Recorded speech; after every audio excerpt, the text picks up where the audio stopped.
একদিন দাউদ আলাইহিস সালামের কাছে মালাকুল মউত হাজির হয়ে গেলেন। দাউদ আলাইহিস সালামের নিকট মালাকুল মউত হাজির হলেন। যখন দরজার মধ্যে কড়া নাড়লেন, তখন দাউদ আলাইহিস সালাম বললেন, আপনি কে?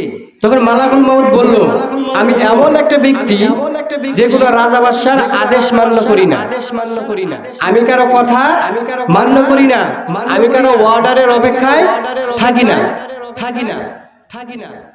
তখন দাউদ আলাইহিস সালাম বললেন, আপনি কি মালাকুল মউত? তখন মালাকুল মউত বললেন, হ্যাঁ আমি মালাকুল মউত। তখন দাউদ আলাইহিস সালাম বললেন, আপনি যে আমার কাছে আসলেন তাহলে আমাকে একটু সতর্ক করতেন। আপনি যে আমার জানটা কবজ করার জন্য আমার কাছে আসলেন, তাহলে তার পূর্বে আমাকে একটু সতর্ক করতেন, আমি একটু সতর্ক হতাম, মৃত্যুর জন্য প্রস্তুতি নিতাম।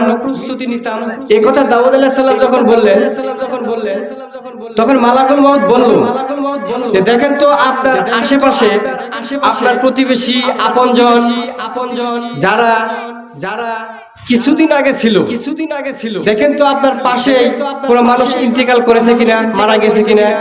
তখন দাউদ আলাইহিস সালাম বললেন, হ্যাঁ আমার পাশেই তো অমুক ব্যক্তি ছিল, অমুক ব্যক্তি ছিল, আমার আপনজন অমুক ছিল, তারা তো আজ নেই।